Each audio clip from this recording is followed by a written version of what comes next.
नमस्कार। आज हम पढ़ेंगे नारद की कहानी जो ली गई है शिव पुराण से। नारद जी को भक्त श्रेणी में अग्रज माना जाता है। एक बार नारद जी ने अपनी भावनाओं तथा इच्छाओं पर विजय पाने के लिए गहन तपस्या करने का निर्णय लिया। उन्होंने एक आश्रम में आसन जमाकर तपस्या आरंभ कर दी। मन को अशुद्ध संकल्पों से दूर कर शांति से ईश्वरीय याद में बैठ गए।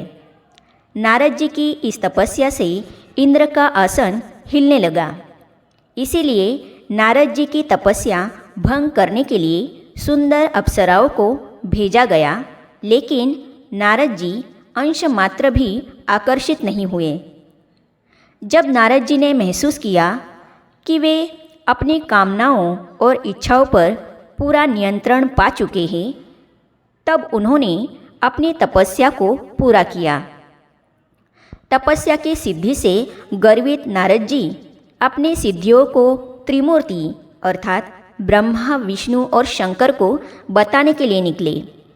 जब वे त्रिमूर्ति से मिलकर वापस आ रहे थे, तब देवताओं ने नारद जी की परीक्षा लेनी चाहिए। देवताओं ने नारद जी के मार्ग में स्वर्ग से भी सुंदर अति सुंदर शहर रचा। नारद जी को वह शहर देखने की इच्छा हुई और वे शहर के राजमार्ग से जाने लगे। तब उन्होंने शहनाइयों की आवाज़ सुनी। सैनिकों से जब उन्होंने कारण पूछा तो पता चला कि राजा अपनी कन्या लक्ष्मी के स्वयंवर की तैयारी कर रहे हैं। नारद जी को देखकर राजा ने उन्हें सादर आमंत्रित किया और कन्या को आशीर्वाद देने के लिए कहा। जब लक्ष्मी जी नारद जी से आशीर्वाद लेने के लिए आई तो उनकी सुंदरता पर नारद जी मुग्ध हो गए और उन्हें वरने का संकल्प ले लिया। उसी समय नारद जी वैकुंठ में विष्णु जी के पास गए और लक्ष्मी जी से विवाह करने की इच्छा प्रकट की और अनुरोध किया कि उसे हरि का रूप प्रदान करे, ताकि लक्ष्मी जी स्वयंवर में उनको ही अपने पति के रूप में स्वीकार करें। हरि शब्द के दो अर्थ है। हरि अर्थात सुंदर रूप और बंदर का भी भाव है।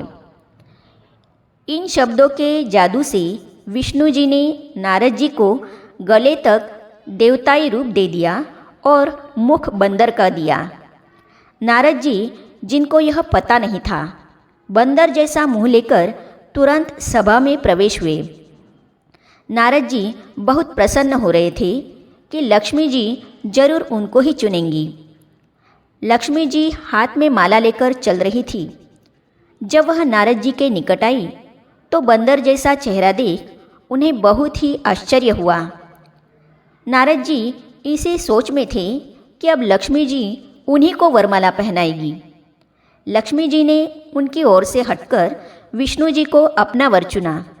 बहुत ही अपमानित और चिंतित हो नारद जी वहाँ से निकल पड़े और सोचने लगे कि उनमें क्या नहीं है और विष्णु जी में क्या है जो लक्ष्मी जी ने विष्णु जी को अपना वर चुना। इस प्रकार मन में विचार करते हुए नारद जी एक नदी के पास रुके और उसमें अपना चेहरा देखा। नारद जी ने अब समझा कि लक्ष्मी जी ने उन्हें क्यों नहीं वरा।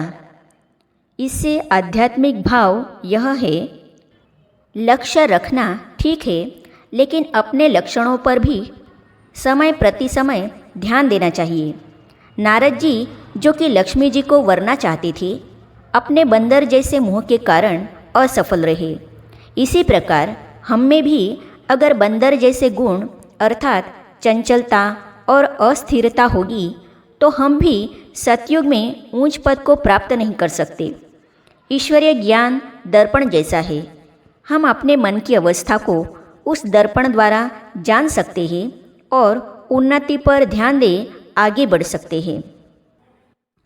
ऐसे ही पौराणिक और शिक्षाप्रद कहानियों के लिए इस चैनल को सब्सक्राइब करने के साथ ही साइड में जो बेल आइकॉन है उसे भी क्लिक कीजिए, ताकि आने वाली सभी वीडियो और अब तक की सारी वीडियो आप तक पहुंचती रहेगी। धन्यवाद।